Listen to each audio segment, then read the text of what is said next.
What's up, my loves? We are getting ready to do a Photoshop design from scratch for your fan art. This one happens to be for the Rams. If you're not a fan, it doesn't matter. We're learning about art and how to use these tools in Photoshop.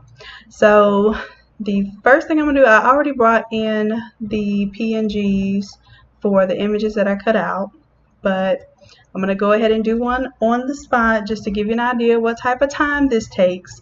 So when you ask for these files that have multiple players in them and you want the whole high school team in the picture and all that good stuff, you understand what goes into it. So one thing I'm going to try to see is I have another program running in the background which is taking up some time. So I'm going to see if my quick selection is not going to be too intense. So my quick selection tool will guess the like pixels, and you see it just selected his whole leg there. That's fine. We'll come back and correct that. Right now I'm trying to select the background, and then I'll go back and add my foreground image back in. So what I just did was I had it on the addition. I'm going to put it on the subtraction mask mode, and then I'm going to add back some of the elements I didn't want it to take out. And honestly, I'm doing it in reverse. I'm taking out parts right now because I like to work backwards. I like to select my outside and then deselect my inside, and then I flip it. I invert it. And let's change the size of this. Now this is a pretty high resolution photo, so we should be able to get away with this. Otherwise, I would honestly do this with the pen tool and make a shape, select everything around it. I believe I might have even been able to do this faster with the pen tool. But this is probably most people's preferred way of doing it.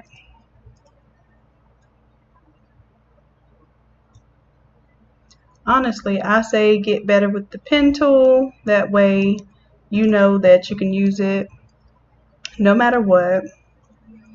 You can get your details. You can, get the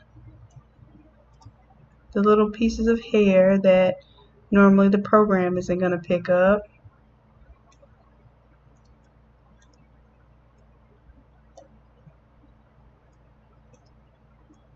And then when you have instances where the background and foreground are very similar, like if this were a white background right now and it couldn't tell the difference between the helmet and the white background, then I would be able to manually make my outline with the pen tool and use that as a mask. And just not cleaning this up real well. If it does that, usually what I do is overcompensate and then come back, add back in, and usually that little bit of back and forth will make it better select. In this case, it's just not doing it.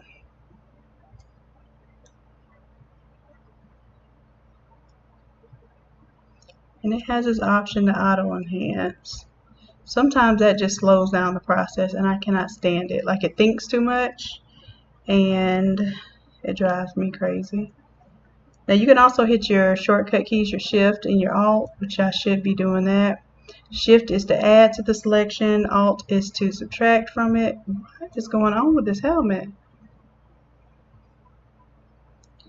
I'm not certain, but I know that is driving me crazy. And what we're going to do is we're going to end up cleaning that up anyway. We don't need any jagged edges. So we will basically go ahead and do a rough select of everything, and then we'll clean up using our selected mask.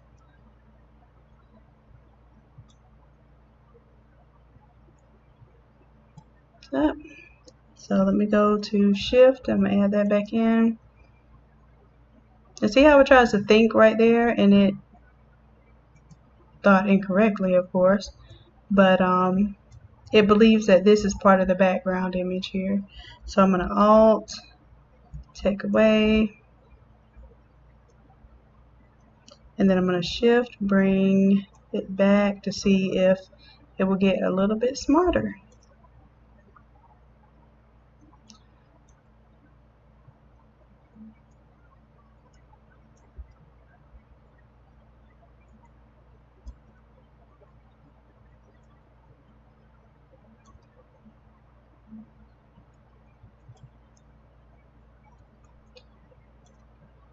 And I know most people feel like this is the most efficient, well, maybe not the most efficient way, but they feel like this is the fastest way. And I promise, it's not. If you just get comfortable with learning how to do the shape tool, which that was one of my biggest fears. I used to use the polygon lasso, and this is until maybe a few years, maybe like 3 years ago. So I'm not judging, but I would click, click, click, click, click, click, click, and I would take these little points and try to make curves because I was so afraid of using that pen tool. Now, yeah, the pen tool is life. But I am showing you the way that if you had a nice resolution photo with good contrast, especially like if you're taking photos in front of green screens or backgrounds that are intentionally contrasting, yeah, you can get away with this all day.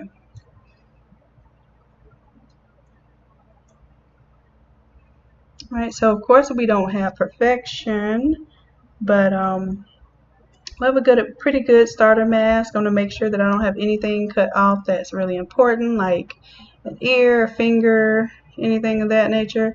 I'm getting some stuff right there that doesn't need to be selected. Now, it's not exactly clean, but that's fine. We can come up here. Oh, the other thing that I like to do, you see how it is tracing the edge of this picture? I'm finding too many times that it's leaving remnants around that edge, so what I do is go to my magic wand after this. I'm going to hit the shift key to add to the selection. I'm just going to go ahead and add all this extra meat on the outside that doesn't exist in the photos. And that's why I don't like my pictures extended all the way to the edge of the artboard either. So now that I have that selected, I'm going to actually select and inverse my selection. So that's how I like to do it. You could also do select subject. I'm going to do it because it's going to tell me it's going to discard my selection. I'm going to say okay and see if Photoshop is smarter than me and selects a better mask. And sometimes it will and sometimes it won't. Like it thought that it should keep this and this, and that will be wrong. So let me see if I can edit and undo select subject. Sorry Photoshop, I'm just a little bit smarter than you this time. And I'm going to, for the sake of not knowing what that is right now, select my quick mask tool. I'm going to alt select now. Oops, I'm sorry. I'm going to shift select. Get that in there. Oh my gosh. This is time consuming, guys. Alright, so once we select a mask, we'll have an opportunity to kind of refine this mask. I think that's what it used to be called back in the day, is refine the mask. And here we can smooth it out, we can feather it. I don't like to feather unless I know it's my absolute last time I'm going to cut anything, because if you ever try to cut something that you've already feathered, it's not cool. This is the other reason why I like to use the shape tool. The shape tool is the mask itself is vector, so you can go back and change nodes. With this being bitmap, it is what it is. But we're also not going to destroy the image. We're not going to delete any pixels. We're just going to create a mask. So that looks good to me. I'm going to say okay. And once we create a mask, we can see. So we have a layer mask down here. I'm going to add layer mask. And if there was anything really crazy going on, we could paint black to conceal and white to reveal. I'm not happy with the top of this helmet. It's driving me. Let me show y'all what I used to do with this lasso tool. I used to literally like click, click, click, click, try to make something round. And I used to do that around the whole image, and all you would hear is me click, click, clicking. But in this case, I don't think it's too bad. I just used my black paintbrush to paint inside of this little mask area that I selected onto the layer mask. I did not paint or delete anything from the original image. So let's Control D to deselect. Let's zoom out. That's a little bit better. Oh my gosh, I think that was like 15 minutes of just cutting out that one image using that thing. I have another video where I use the shape tool or the shape method using the pen tool. Alright, so we have all our players now. So it's 9 o'clock. We're going to see how fast, well, not how fast because it's not a race. Ooh, I'm missing some of that shoe down there. Well, let me see if I even need the shoe, because if I do, I'll come back and add that. Depending on the layout, you might not even need all those details.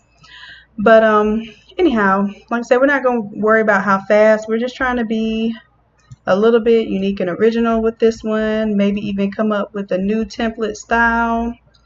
Let's see how many players we have here. Number 16, I have twice. I know that. 12, 4. I'm going to Control T and just bring the size down a little bit so I can see everyone's positioning, how much of their body is even available, whether they have certain parts cut off. Like usually the lower half of the body is cut off, so you have to make sure you account for that. Let's see, 30. Control T allows me to transform. And all I'm doing is just making it a little bit smaller for now. And I think I have one more, and I have a choice for 99. Whether I want him running, or I actually like the pose better.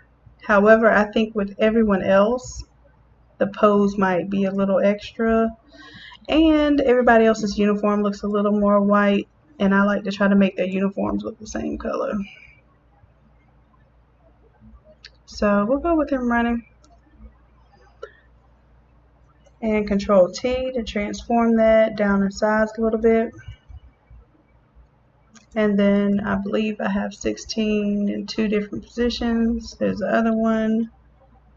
And depending on our layout, and that's why this is important, I might use him holding the ball versus throwing it because it may take up less space. And I think I'm going to go for like a triangular, or maybe even like a U underneath the palm trees, because I'm really liking the palm trees.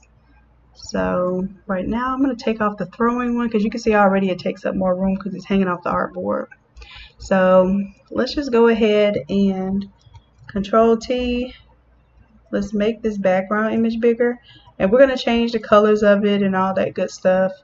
Probably even the next thing I want to do is probably find my logo and bring that into the background. So usually what I'm looking at when I'm designing something is trying to keep in mind what my foreground, my background, any text that I'm going to use, and also any theme. So right now the theme, of course, would be the team. So computer's thinking on me. So let's do Rams. I'm sure I have SVGs here somewhere. Let's see, SVG, where are you? There you go. I'm just going to drag it in. That way it keeps its vector. So if I ever need to do anything to the vector file, I can just double click it from here and it will open up in Illustrator. Alright, so I'm looking right now at my composition, my logo. I'll probably maybe put some words on there, probably so. And then we got to figure out a configuration of our players here. So typically we've got people with different amounts of the body showing. So 4 is the kicker, and he has more of his full body showing. I almost don't want the one holding the ball because he's taking up room that I don't think is going to look good. But we're going to play with it and see. 23 definitely has full body that we can use. and he's kind of running at this angle that makes it very limiting as far as where we can put them. And then, you know, they have numbers, so you can't just go willy-nilly flipping folks around because then their numbers won't make sense. So we've got bust and bust. We've got almost a full body here. We've got probably about 3/4 of the body there. So right now the kicker and 23 are the only ones that have full body. So I think we're just going to imagine that none of them really have full body because I don't think it's going to be important to put them in that way. Now I'm using their helmet size to sort of judge whether they're about the same size. That might or might not be important to you. And this kicker, the kickers are usually, I hate to say it, usually awkward because the positions that they're in don't really flow with like the other players' positions of like running or tackling and that sort of thing. So we're just gonna roll with it. Let's see, 23. We're gonna end up fading off his feet anyway, so now I don't have to worry about cleaning his feet up. And I'm wondering whether I want the logo in the front or the back, so we'll figure that out in just a little bit. And then I think I'm gonna have a player just cover up the player that's holding the ball, because I'm pretty sure that's not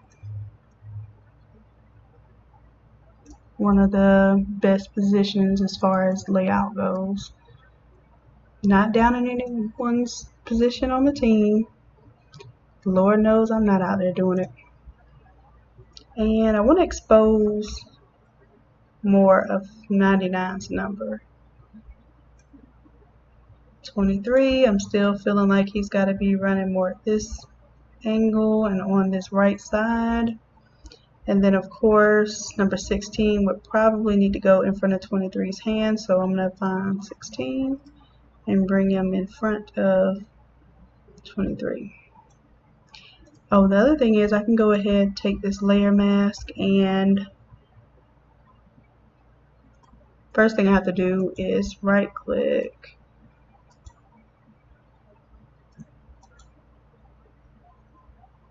Well, no, I'm just going to leave it because I was going to show you if you rasterize the layer, then you can right click on the mask and you can apply the layer mask. It becomes its own PNG. But I didn't want to do that for the sake of if I ever wanted to blow this image up bigger, I rasterized it at a smaller sample size. Alright, I think it still works though. I am going to right click and turn this into a smart object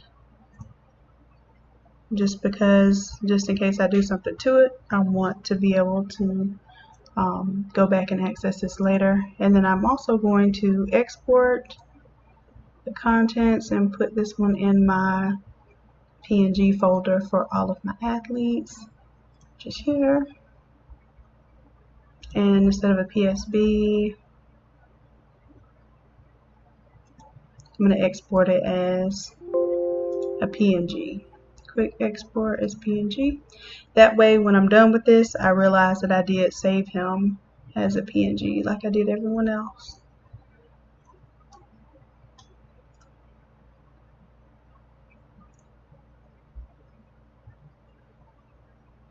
Alrighty, so that was just a little break to do that. General layout. So 16 I said was going in front of 23.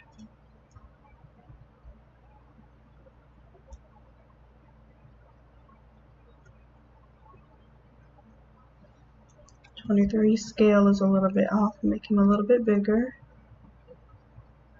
You see now I am ended up building more of like a triangular image. 1, 2, 3, 1, 2, 3. Yep.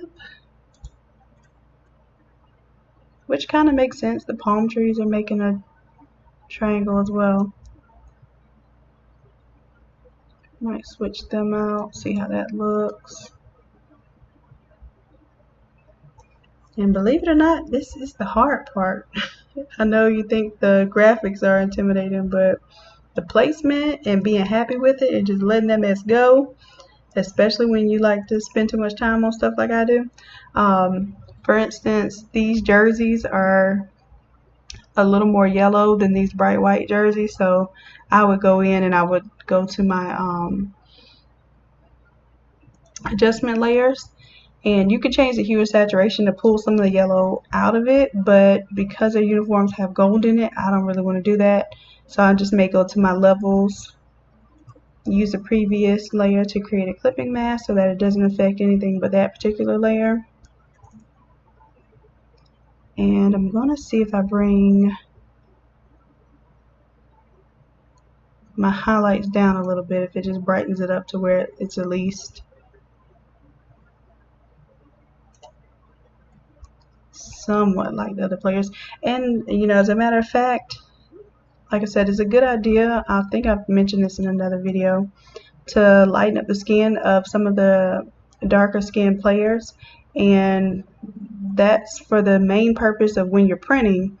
A lot of times when it's anything that you're printing, especially when you're creating transfers, or even when you're doing like magazine print, a lot of times the darker skin tones will show up. They will reprint even darker than they look on the screen. And that's not to say, you know, take anybody and, you know, whitewash them or anything. It's just saying go ahead and brighten the skin levels up to where when they're reprinted, they will actually show details in the face and everything, because obviously you want to be able to see who the player is.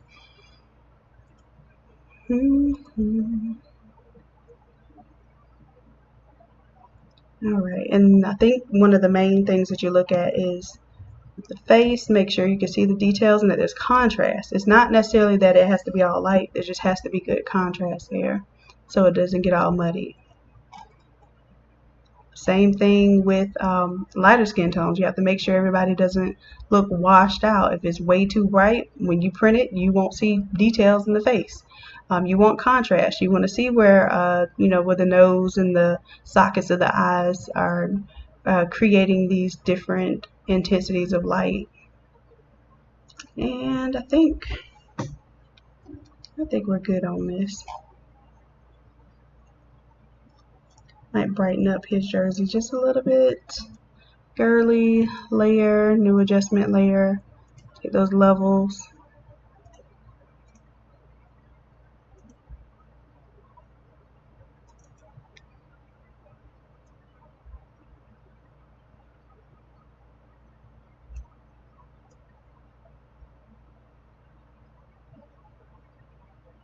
Now I still want my navy blue to be navy, so I don't want to pull on that color too much.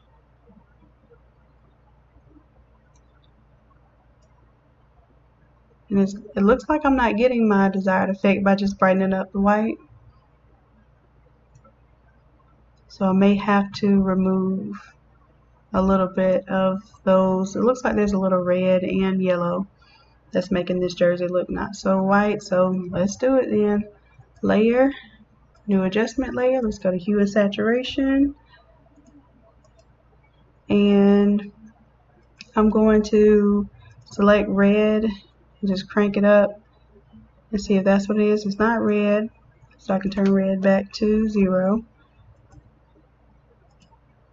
Yellow, let's crank it up. It's definitely that yellow. So let's bring the saturation of the yellow down a little bit, which I think is fine too, because the color in the other jersey is more of that metallic gold look and not a yellow gold. So if we bring the saturation down, that's automatically going to make it a little more like that Vegas gold. And now I'm bringing the lightness up just a little bit.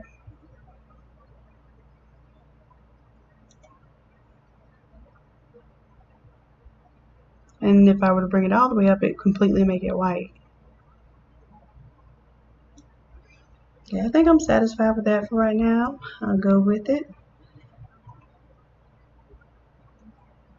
And sometimes it takes a lot to make all of the players look like they actually have on the same uniform, and sometimes they don't have on the same uniform.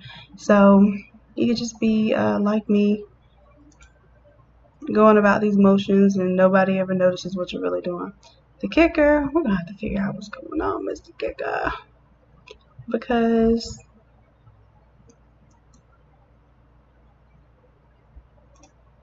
I don't know. I think I'm going to do this design without the kicker, and then we'll add him back later because I think it's throwing off my mojo. But when I asked for requested players, that was one of the requested players. I don't want to make anybody feel like I just was not listening to them. However, it might just be the pure number of people in this design too that needs to be this odd number so that we can create this triangular effect, but we shall see.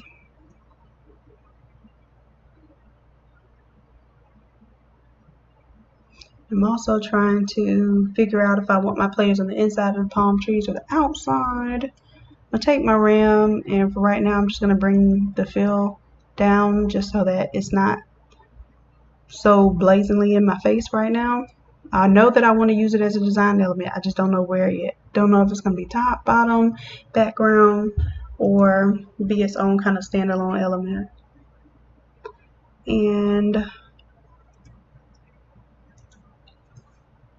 I'm going to create an alternate version of this background by holding down Alt.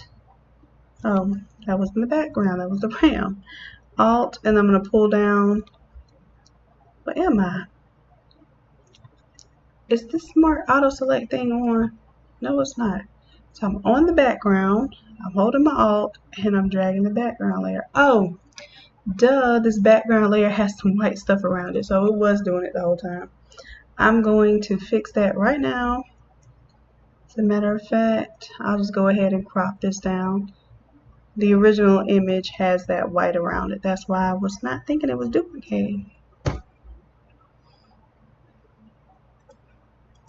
And if it asks me if I want to save it, I'm going to say yes.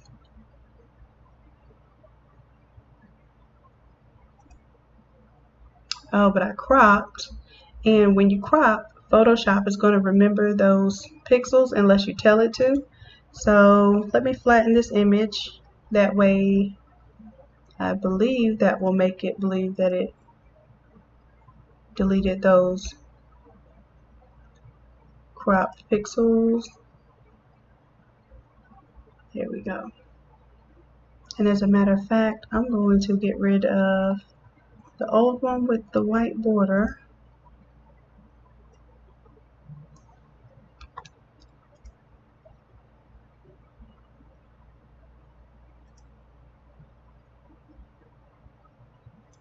Oh, it's a smart object. Huh. Because of the way that I brought it in. So it automatically updated. I was like, yeah, where's the one with the white border? Yeah, smart objects are definitely one of my new show-off type of tools. So the question that I'm asking myself is if I want the players inside the trees or outside of the trees. And I'm just trying to gauge that based on how much of the trees I would really get if I wanted to see the players. I think I like them, like the trees to be on the inside because I'm getting more of the view. I get more of the sun. Only thing is, the way this image is set up is not a tall image, so we're gonna have to make up for that. However, I think it frames the logo nicely if we are to put it in that orientation. So just off rip, what I might do is take this alternate version and I'm gonna do like a Gaussian blur to it just so that I keep some of the colors, but it's gonna look more or less like a palette background rather than a photo. So let's go to filter, blur, let's do a Gaussian blur, and let's see how much are we going to blur this thing. And it gives us a zoomed in preview here, but we also see it on the artboard. And I'm trying to keep some of the colors without making it look like it's a whole nother palm tree set down there, and you'll see why in just a bit. So I'm going to say okay to that. And again, these colors are not going to be our colors. We're going to end up changing those too. I'm just going to flip it upside down.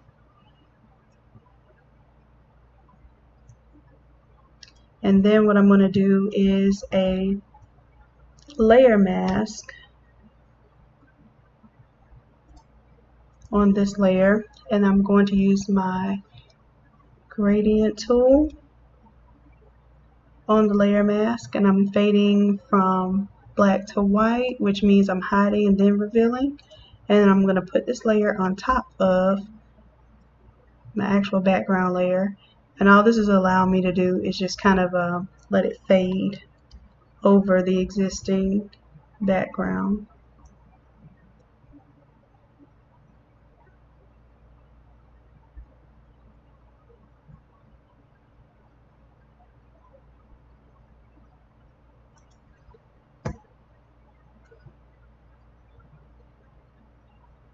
And then the same thing with the top layer. Instead of doing the gradient, well, let's try the gradient and see. Sometimes the gradient eats away a little too much.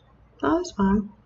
So I hold down my shift key when I'm doing that if I want to make sure that I'm applying my gradient in a exact vertical manner. And let me show you the difference. So if I Control Z that and I just haphazardly drag my gradient anywhere, it will do it at an angle, which sometimes is what you want. If you want it to be straight up to go exactly across that horizon, then I will hold down my shift key and it keeps it going straight. And I feel like that took away a little too much of my trees there, so I'm going to go here, unlock that layer, bring this gradient. I'm going to squish it a little bit so that it's not so sparse. And I can see my little tree line there. Here we go. Alright, let's see what else. So we have our, maybe let's get the word mark. So I don't think I have a word mark saved.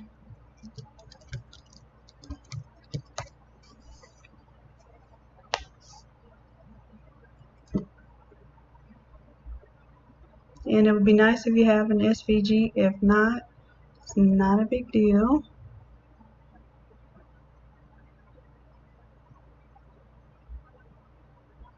And I'm looking for my larger images. These look to be the same size.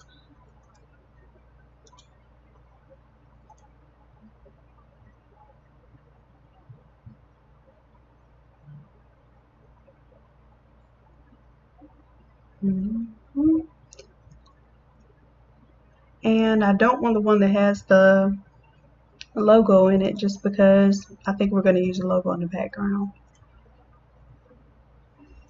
So let's just save it as is, and of course it is not going to be a PNG. It looks like it has a white background. It's definitely not vector. If I wanted to vector it, I absolutely could just by bringing it in the Illustrator first, vectoring it and then pulling it in as a smart object. And then you have to be careful, like colors that you find online are not going to be consistent. Like the actual RAM, as a matter of fact, let's bring that opacity all the way up. And then the color of the gold outline here is nowhere near that.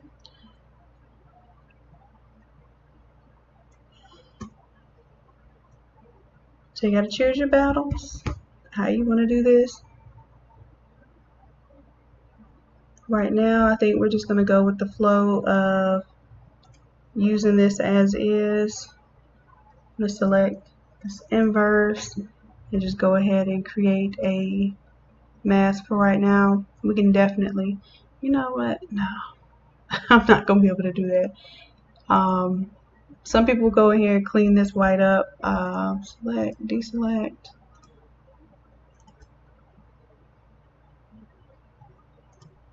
I would much rather straight up vector that. And some of you may or may not have Illustrator. If you don't have Illustrator, there are other programs that vector things. As a matter of fact, a lot of you have Silhouettes and Crickets, and they have software that what they call does tracing, and tracing is essentially vectoring an image and making it to where it has outlines that it doesn't matter how big or small you blow it up, it will maintain that image quality. So Illustrator's still taking its time opening up. But I do see the little layout coming together now. Let me close out of this one. Now we could have just looked for Ram's wordmark SVG, and by chance we may have found an SVG. But more than likely we're going to find somebody on Etsy selling it as an SVG. Or one of these websites who claims it's an SVG, but they do that just so you click on it.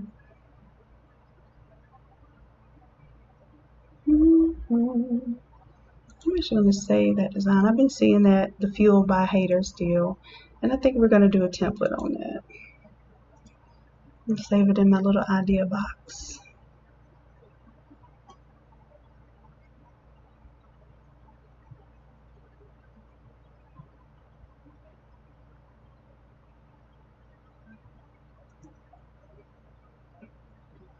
Alright, so back to business.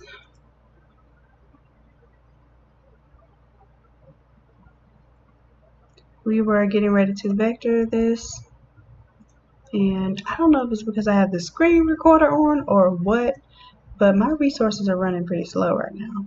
So this is usually when I start doing something else and I forget what I was originally doing. So hopefully I will come back to that. Here is another option we have while I'm waiting to vector. Oh, I can't stand that.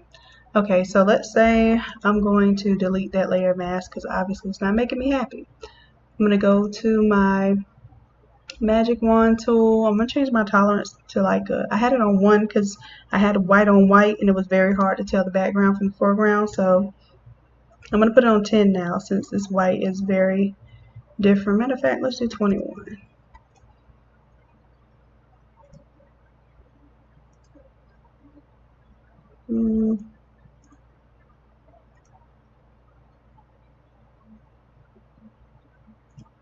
I'll select the white and then I'm going to do select similar just to get any other white that's in between the letters and that sort of thing. Let's do a select and mask here, and we're going to see if by shifting the edge and maybe taking down, I'm going to take down the smooth, definitely take down the feather for right now because I do want it to have more of a clean edge.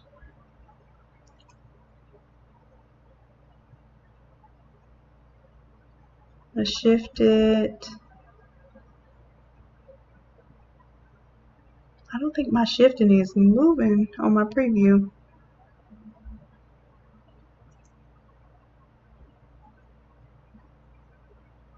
Because I can tell right here where that N is, I'm going to get some white, and it's not going to be what I want. And I'll show you another way to cheat too. You can always just add a white glow around stuff and people usually can't tell the difference. Select. Oh, we're going to edit undo.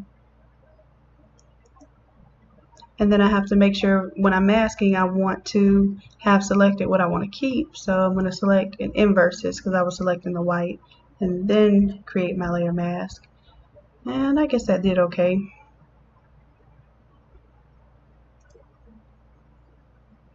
I can always go back to my selected mask and shift my edge. There it was. It just didn't show as a preview before.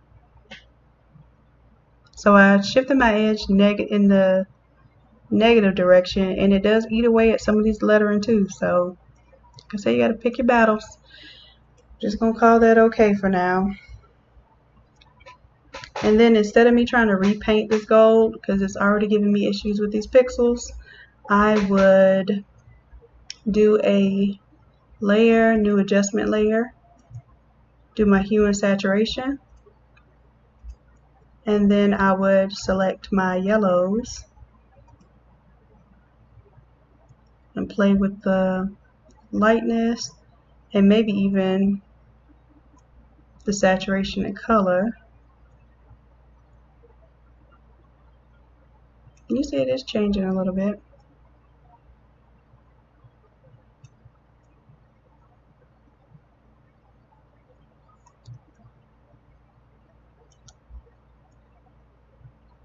color on the ram up top looks to have a little more orange to it.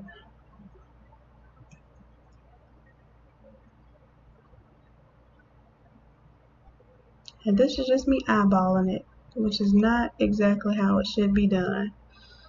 Select, okay, let's do this. I'm going to trash that one. Let's select the gold. And it did do a bad job of selecting gold, so select similar so we can get all the stuff on the inside.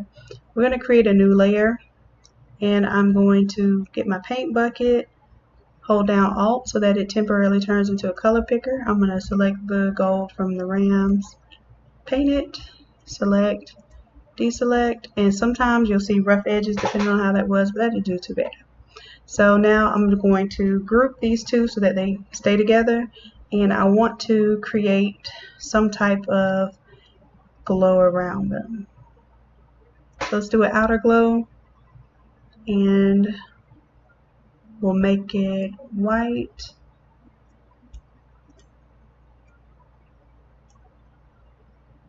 And we'll just do our traditional diagonal there. We'll play with these settings to bring it in a little bit.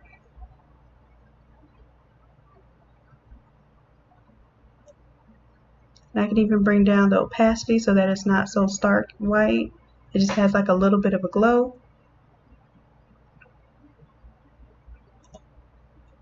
I think I'm happy with that for now, without having to vector it, so I'll show y'all vectoring some other time.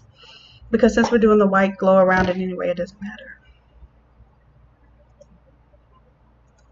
So Illustrator took forever for no reason.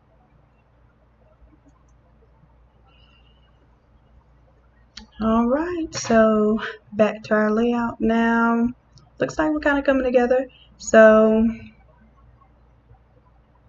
looks like I might end up literally putting a triangle in here. And the way we do that is we come to our shape tool. You have to select this pop out menu here, and I don't know if it's just taking forever or what. Okay, so I'm holding it down and it popped open.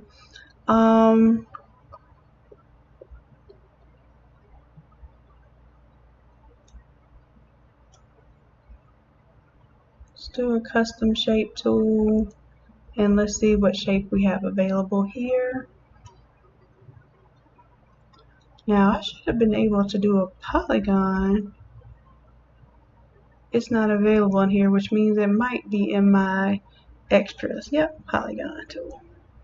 So polygon, you're just going to tell it how many sides you want to have, and this is a triangle, so we want 3 sides. If you choose 5, it'll automatically make it a star.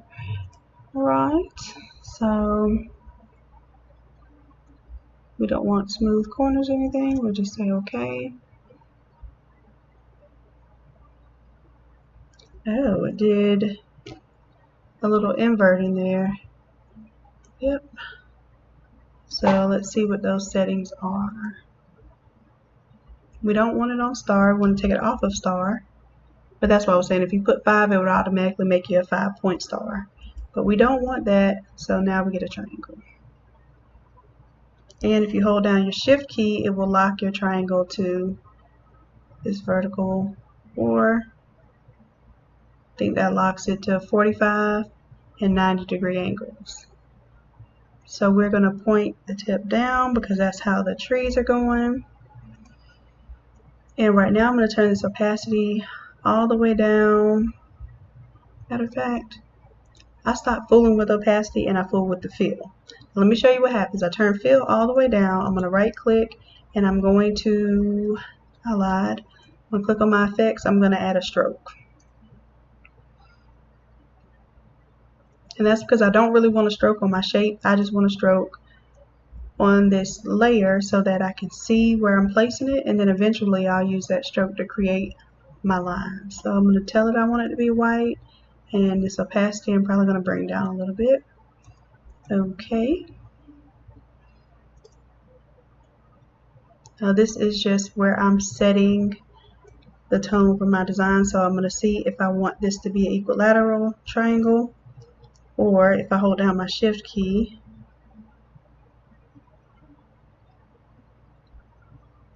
or release the shift key in this case. Oh yeah, when it's a vector image, you hold down the shift in order to keep the aspect ratio. If it's a bitmap image, you do not, and this is new, it didn't used to be this way. You used to always have to hold down shift in order to maintain the aspect ratio. But now in Photoshop, for photos, I guess they figure default, you don't want photos stretching out funny. That's smart, but then it doesn't translate into the vector shapes and the Illustrator. Illustrator, you still have to hold down the shift key if you want to maintain proportions. So I'm stretching it out something decent. It's not exactly going with the trees, and that's fine because I want to create my own little world here. So that's my idea, and now I can go hit enter to lock that in. I can go into my stroke, double click it, and I'm going to play with how many different lines and what the opacity of each line is going to be. So I can take that one stroke. I'm going to tell I want it to be in the inside, and the reason why is because when it's in the inside, it's crisp. When it goes to the outside, it tends to start curving. So that's one. I can add another stroke, and this one, say I put that one on the outside, and let's say I make this one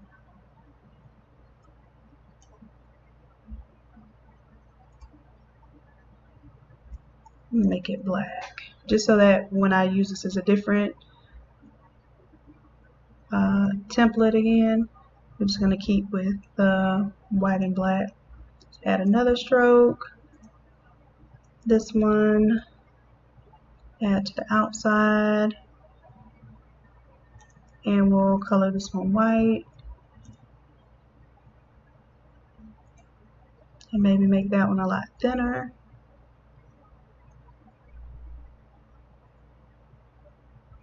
You know what? I'm not liking how my triangles lose that crisp corner, so we're just going to keep the inside stroke, and then what I'll do is duplicate this one, Control T, and I'm going to hold down shift to make sure that I keep the aspect ratio, and I'm going to let it overlap a little bit because I like the way it looks when it overlaps.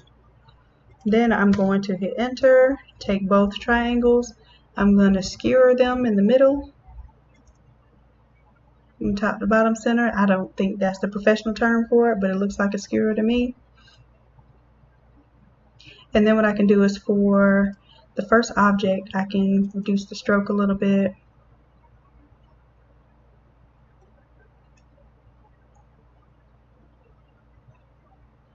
Or increase it for that matter. I like an increase.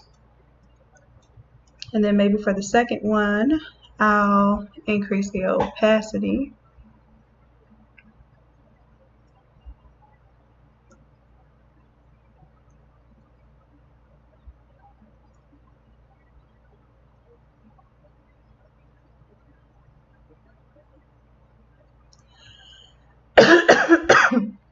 Excuse me. And I think what I might do instead of increasing opacity, let me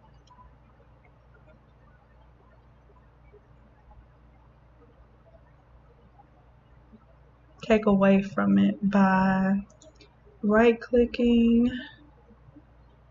I'm going to rasterize the layer style so there's no fill and it has this triangle here, and then I'm going to control select it. Oh duh, my transparency is still there, so I'm gonna go one more step back in my history,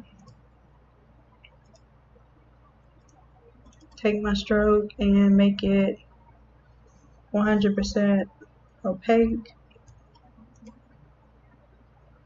so that when I right click and rasterize layer style, now I can control click on it.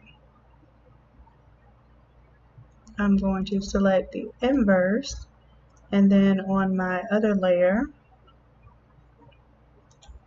I'm going to double click on this stroke and make that full opacity too, because I want to be able to affect change on this mask. So, oops, I changed the size. I meant to change the opacity.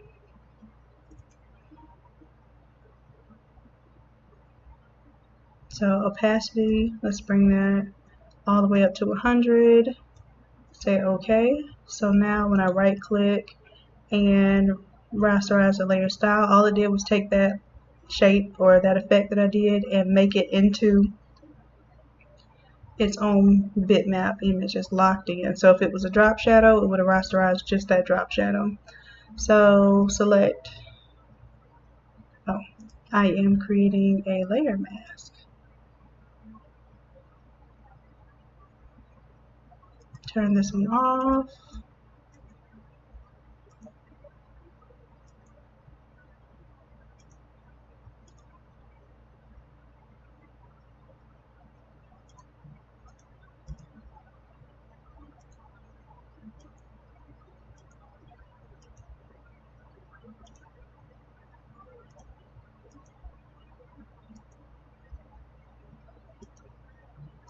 Now it seems like I'm going through a lot of trouble for a triangle, but I have a little look I'm going for. Alright, so for right now, let's just call that triangle. And then what I should have done, which is silly of me because I never do this, I almost never rasterize the actual shape. I always keep the original shape because if I ever want to go back and replicate it, I can replicate that shape. And then when you duplicate a layer of a bitmap, you're going to lose that vector quality. But I think we'll be alright. We'll duplicate this one. Right click, duplicate layer. Say OK, Control T. And I'm going to hold down, well no, now I don't hold down the shift key because now it's bitmap.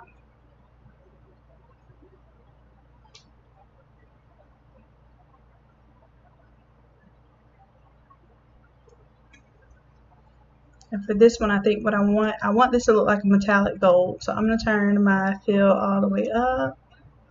I'm going to do an effect, which is going to be a gradient overlay.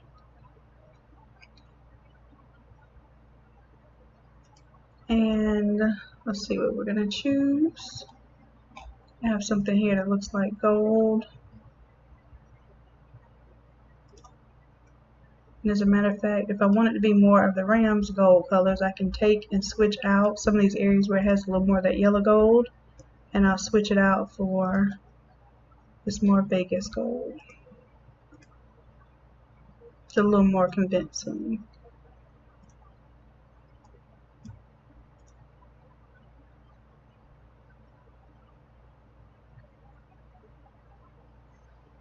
And then the other thing for this gradient, instead of just fading from the white to the gold, I'm going to tell it to do a reflected effect so I get twice the action of my gradient. And then for this white, I'm going to change it to where that white is not so white.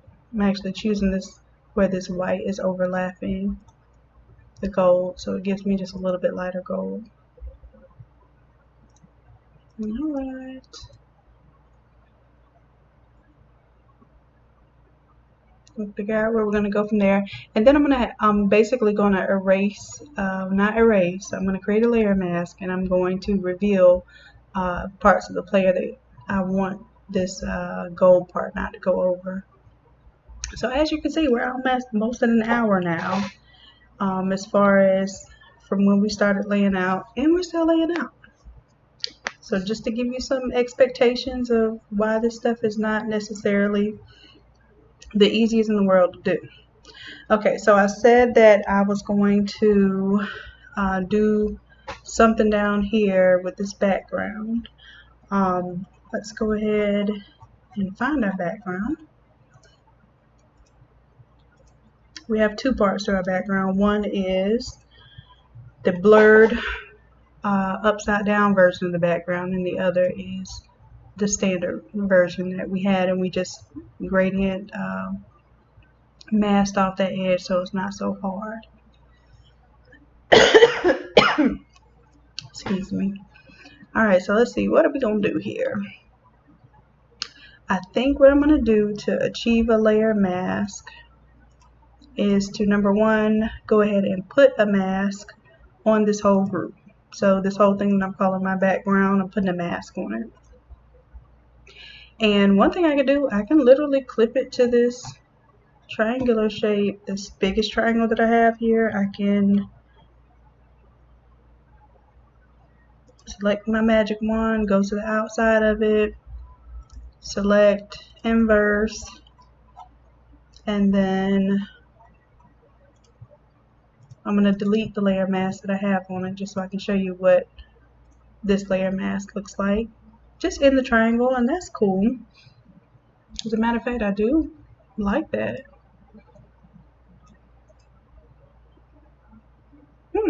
I like that a lot. So I'm going to just add a drop shadow, see what that does for me. A little droppity shadow, which bring the opacity up so I can see what it's doing. Distance, spread, and the size, I'm bringing it down. Just because when you get close to these edges, like the corner of this triangle is, you cannot be too funny about your shadows and your glows and things, because once it gets out of control and you don't see it till you press it, you will disappoint yourself. I'm going to bring the opacity down because I have pure black selected. And see how I just want you to get an idea how this looks cool, that it's making it look 3D and pop off the page, but at the same time, if I were to print this right now, the edge of this paper would abruptly cut off that shadow and I would look like a fool. So if you're going to do that, you basically have to bring your entire image smaller just so you can compensate for that shadow.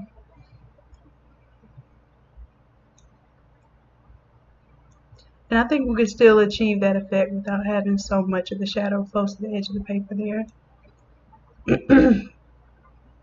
And if you want to see what you're doing, go ahead and turn the opacity all the way up so that you can see how close you're getting to that edge. And then turn the opacity down if you want to lighten it up.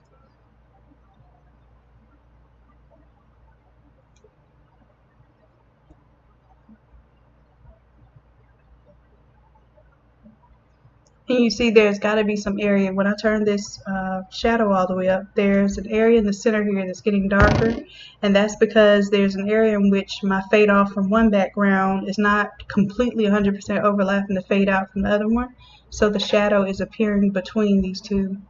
So all I have to do is paint a little color into that area and it'll solve that problem. Opacity's down, say okay. Oh, the other thing was, I said I was going to change the colors. So before I change the colors, let me do exactly what I told you we need to do in order to clean up this little shadow issue that we're having right here. Okay, so basically we applied that last layer effect to this entire folder or group. So anything that we put in this group is going to read as data. So even though I just colored that over, I can now choose a mode. So let's say darken, let's see what works for me. I actually liked it when it was white and like blown out a little bit. I like that. Alright, so if I was going to do all that, I should have just did it in white, and then that way, let me redo this. Just going to select a really light color. Uh-oh. Deleted something I wasn't supposed to delete. Right, back with the paintbrush. Now I can change my opacity and my flow of the paintbrush so that it's not painting this dark white. But I'm okay with that.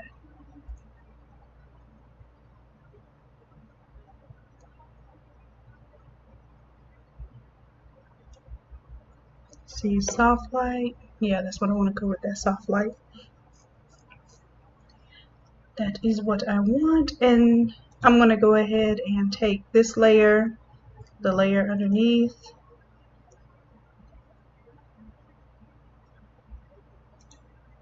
and I'm going to merge those layers just so I don't have to worry about how that lightened layer will be affected when I start changing these colors. So speaking of changing colors, let's do it. I'm going to go to my entire group. I'm going to do a layer, new adjustment layer of hue and saturation. I'm going to tell it to use the previous layer as a clipping mask. Of course, it's going to try to pull down. I want this to apply to the entire group. That's that. Now, you have to kind of be aware of what colors exist in the image if you know what you want to change something to.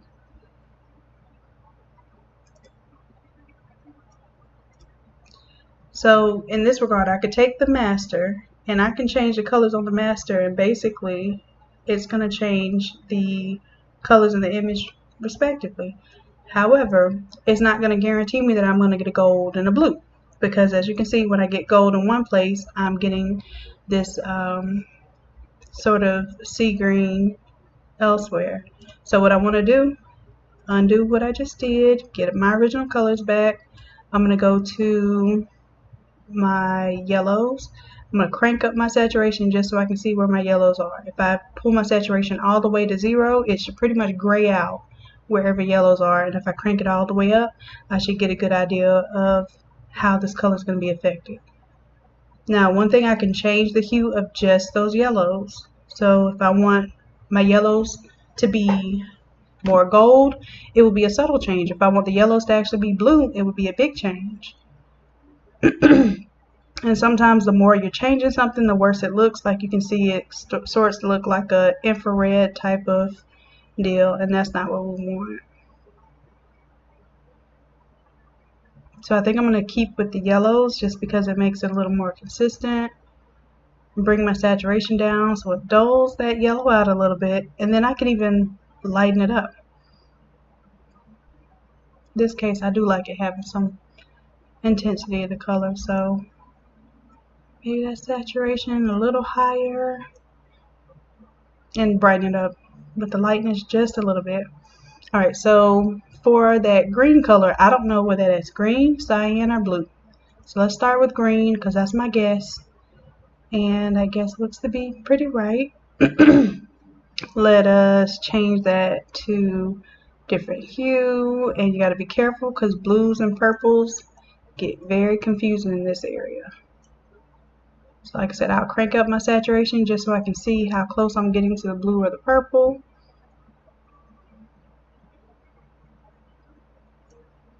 You can bring down your darkness now if you want it to get more towards that navy blue.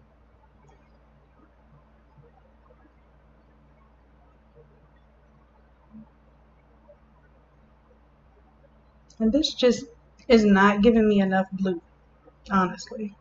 So what I'm going to do, I'm going to turn the saturation all the way down because I'd rather paint my own blue in than to have some little messy edges where green is popping through and that sort of thing. So let's just go ahead and go to our cyans. Do we have any cyan? Yes, we do. I'm going to crank it all the way down. Do I have blues? Crank it up.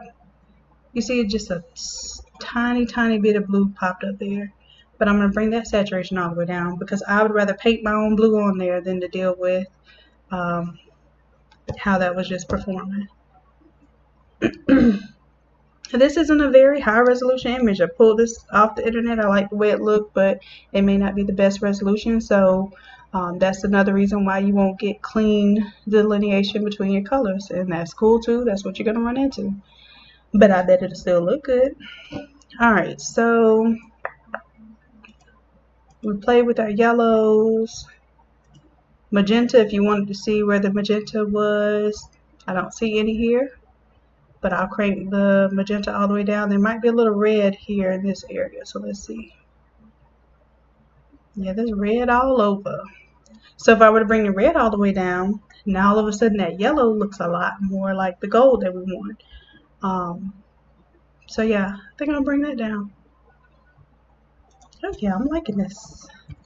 So we want to add some blue in this grayish layer or area of this layer. So let's go ahead and do a layer, new adjustment layer. I think I'm just gonna do a fill color, solid color, and see what that looks like.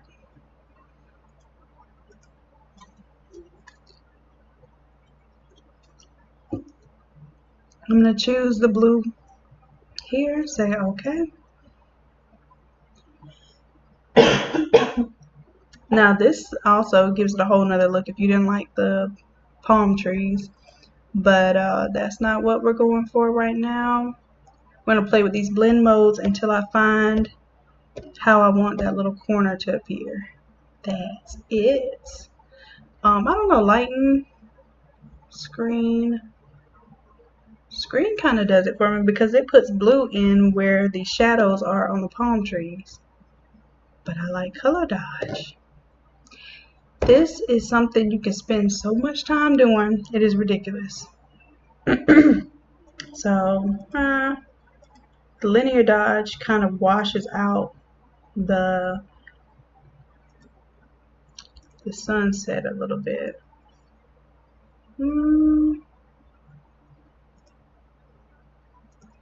Let's keep going and see what I'm going to end up with.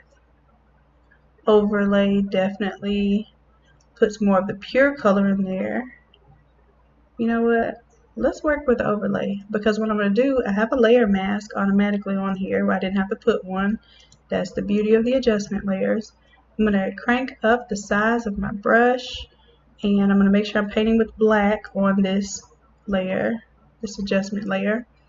And what I'm doing is I'm painting away the areas where the blue isn't really even affecting it. I think I like that. Now I can do a whole new layer and I can just paint on this layer. If I want to paint that blue, on my paintbrush tool, I'm going to Alt select that blue and I can just start painting. And then I can change the way, and I'm going to drop it on top of, well, I drop it, this is my quick way of getting it to be in the clipping path. I drop it in between something that's already clipped to the path that I want, or to the layer that I want, and then if I want it above it, I drag it above it. Alright, so now I'm going to play with this blend mode. So I might have a different blend mode for this one than I do for the one up top. Dissolve, meh. And I just like to click on one and just use my down arrow keys, just play with them.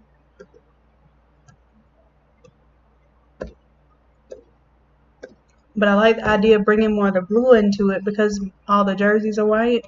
So I'm trying to find a way to bring a little contrast behind their jerseys.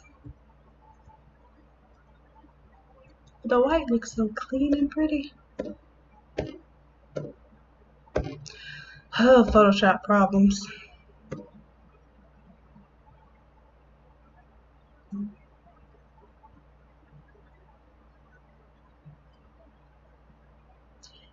And this is something I really like here. How the blue is playing up against the trees here. So I might do that, and let me duplicate this layer. And then I might make this one normal. Bring it down. And maybe pull the opacity down a little bit. Nah. Opacity stays up. I'm gonna multiply.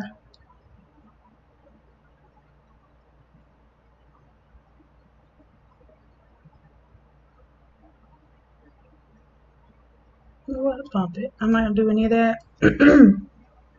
I'm going to add a new layer and I'm gonna put some kind of funky brush effect there. So I still want my new layer. If I want to clip this path, I'm gonna drag it below and then back above. Select what brush I want.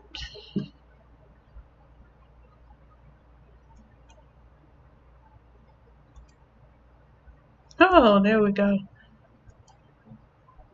And too much was too much. Let's go back and step back one more time. Too much of that brush made it appear like it had too much uniform, more like a stripe.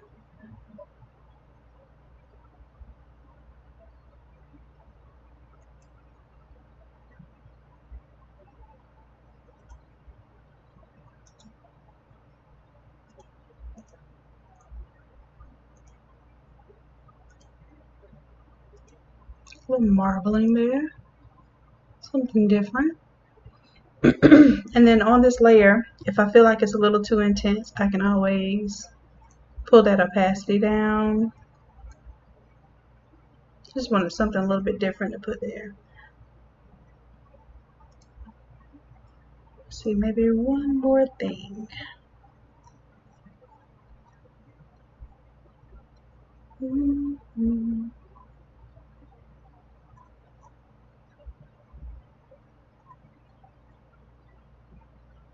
I'm all for using these various brushes and having paint splatters and things that look inconspicuous. Select, now edit, undo, that was a little too big. Right click, bring that size down, and I'm going to put this on a new layer just in case I don't like what it does.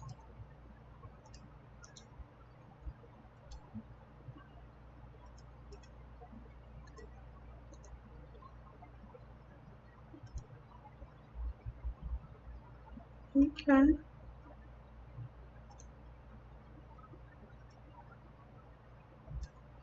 So let's bring that to where it clips inside of here. Change the opacity of my little splash layer on top. Now the splash layer on top, I'm going to let it have a color overlay of white, maybe gold. Let's see. Definitely not magenta. Choose that white or that gold. I like the gold.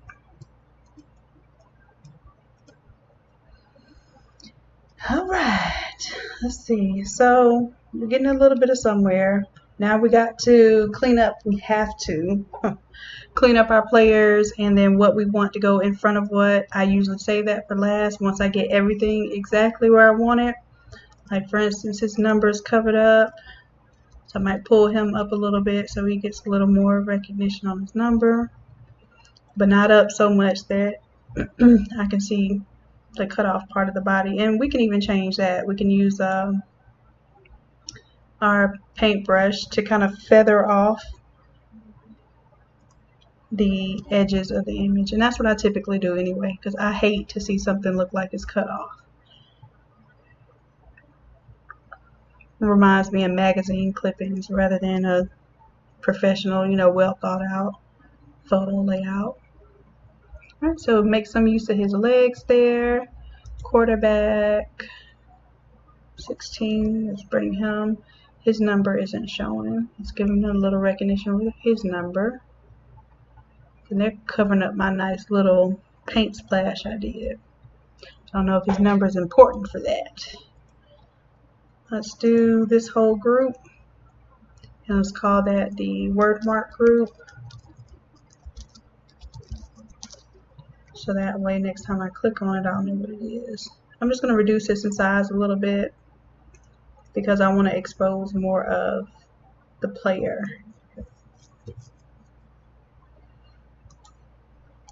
So 30 looks like we're going to have to fade him off just a little bit because his leg is cut off there.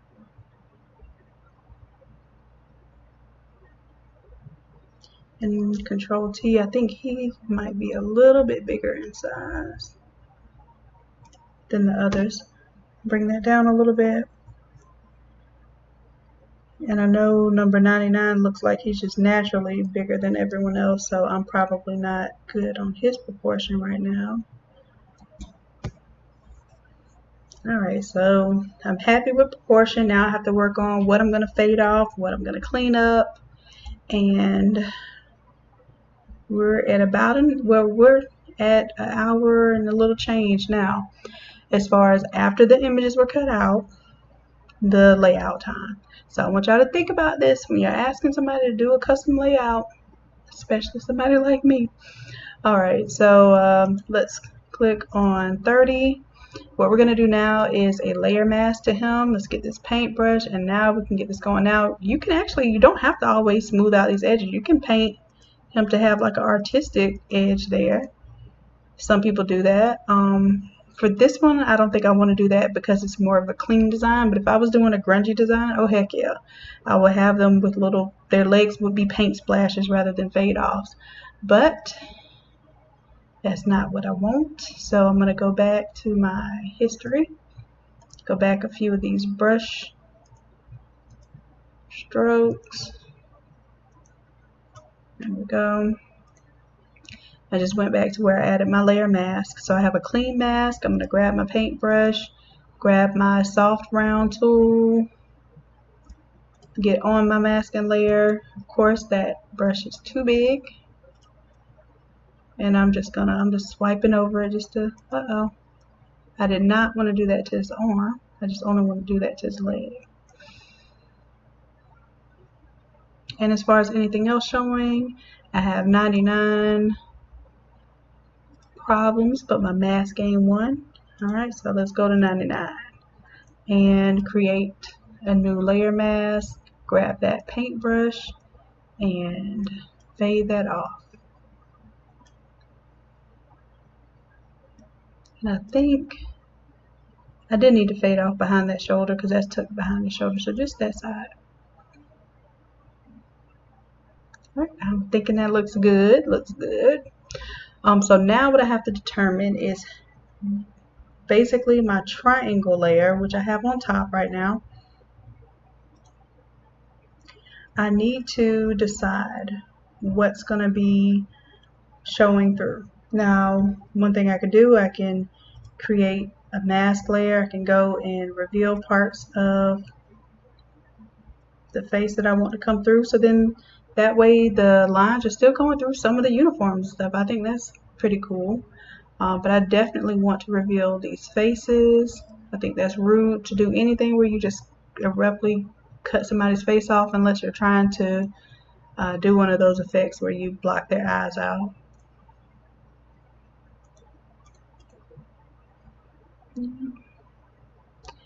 And I'm just using this big brush tool here, but if I wanted to be a lot more precise, I could, and I don't want that looking like it's going through his throat, so I'm going to modify that there. And then let's say for the football, if I wanted to be a little more precise with where it's going, I could bring my brush size down and paint that way.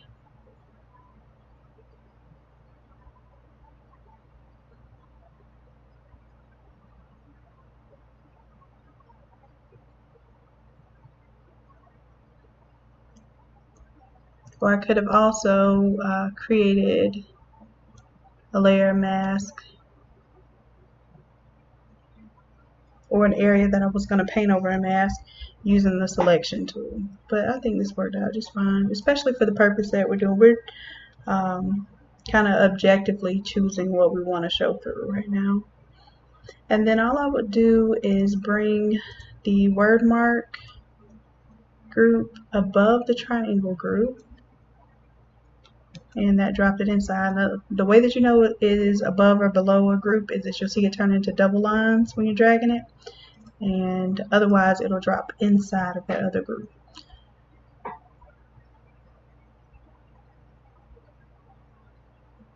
And I feel like something is missing. I'm going to group all my players right now, even the ones that didn't get used. I forgot about my kicker.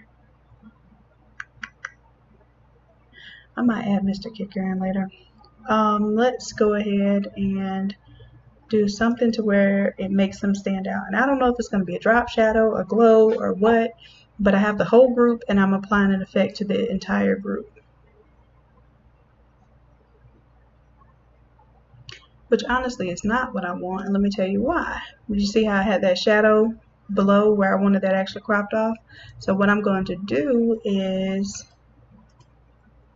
for 30, which he is popping out the bottom, so that would be my best understanding of what's happening here. I'm going to do the drop shadow to him.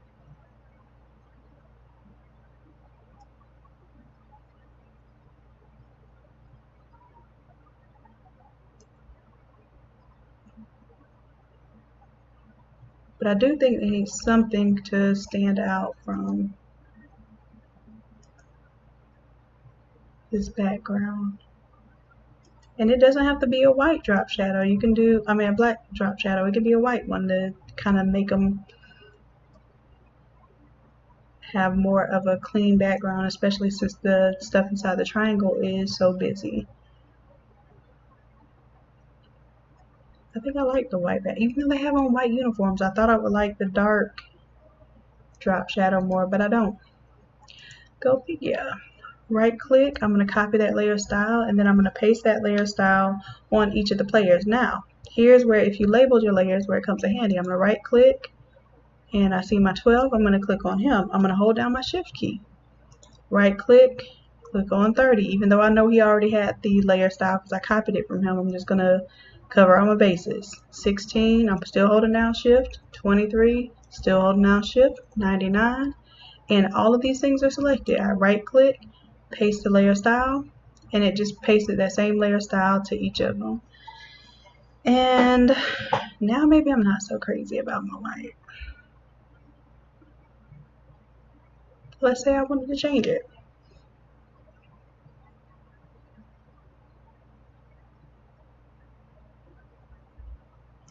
Let me go ahead and actually I can clear that layer style. I'm going to change, because what was throwing me off was number 12.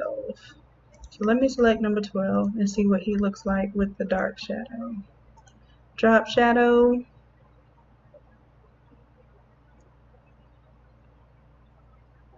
Let's do it darker.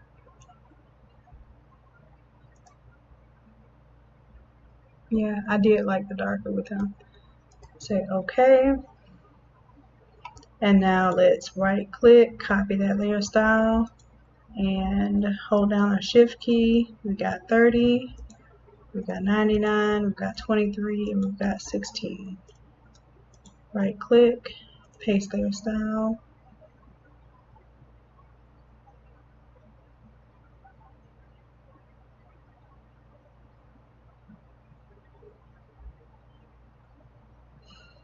And now I think it's the direction of the shadow. Maybe even be the opacity of the shadow. So 99.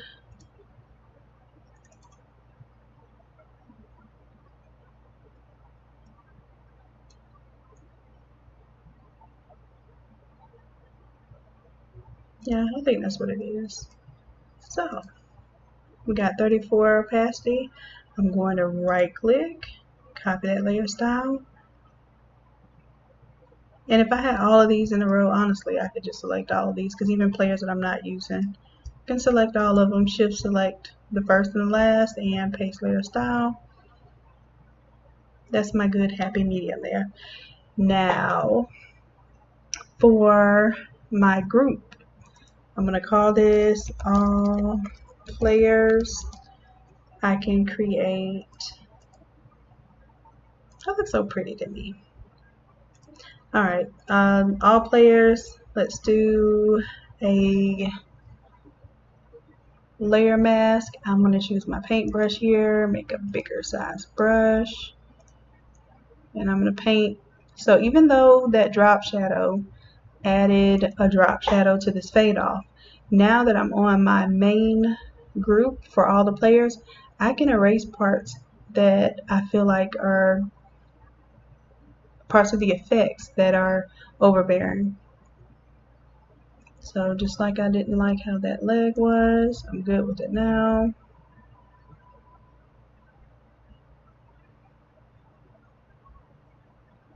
And I think I'm pretty much good with this whole design now.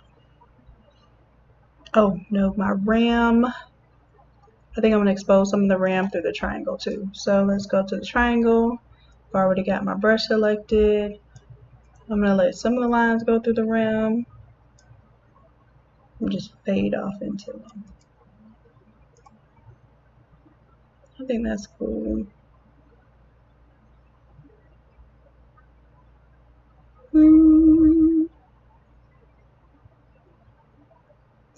Like I said, I can play with this thing all day and probably have played with it all day at times. Let's see here. Am I happy with my triangle? I think it does what it does. Oh, I know what I want to do. Take this gold triangle and I'm gonna add maybe, oh dang, I can't add a drop shadow to it because I've masked it off and faded it off. Let's see. It's probably gonna look crazy. Okay, not too crazy. And definitely the bevel and emboss. I liked it in one place but not in another, but yeah, I'm just gonna leave it alone. I'm gonna leave well enough alone. So a little over an hour 15 minutes. We have a brand new design and template where if that's one of the rim face. I think I need to bring it down. Sorry, I thought I was done. And see what happened was now that I changed the size of the rim, because I do want it to look like it's overlapping. I just didn't want to completely cover up his face. It might change where I wanted my triangle to come through. But I think that still works. Right, yeah. Whew. Alright, woo child. I think I'm done with this one for tonight. I'm going to actually now use this design probably to do another layout just to see if it still works with that and see how easy it is to change up my background. So now I can make this little background photo. I can make it a fill, like if you wanted to make it look like a 90s theme, then you could fill it with those little squiggly shapes and these geometric kind of grids and that sort of thing, so you can make it look like a 90s feel. This is now a template that basically just gives me an idea of where to place things. I didn't even do any real effects on this. It's mainly about layout, mainly a background, a foreground, and then some kind of design elements, whether it be clip art, it might be your mascot for the school, it might be just like if, let's say this was Halloween or Christmas or something to that effect, you might have some little clip art or something that you would add in there just to accent this particular design. But so I'll call that the accent. That's my foreground, background, and whatever theme. So the theme here is the mascot, and that's why we worked around it. Whew. Well, I'm going to Control S, save all of this hard work, and I'm going to log off of this tutorial for tonight. If you're interested in this template, let me know. I will make it available online. As a matter of fact, just go to in the description of the video. I've started posting the links to the template in the description. And if there's anything else that you'd like to see, let me know. I got you. Now I'm probably going to add some little glares and flares and some things like that to kind of hook this up a little bit. But for the most part, we're done here. Alright guys, good night.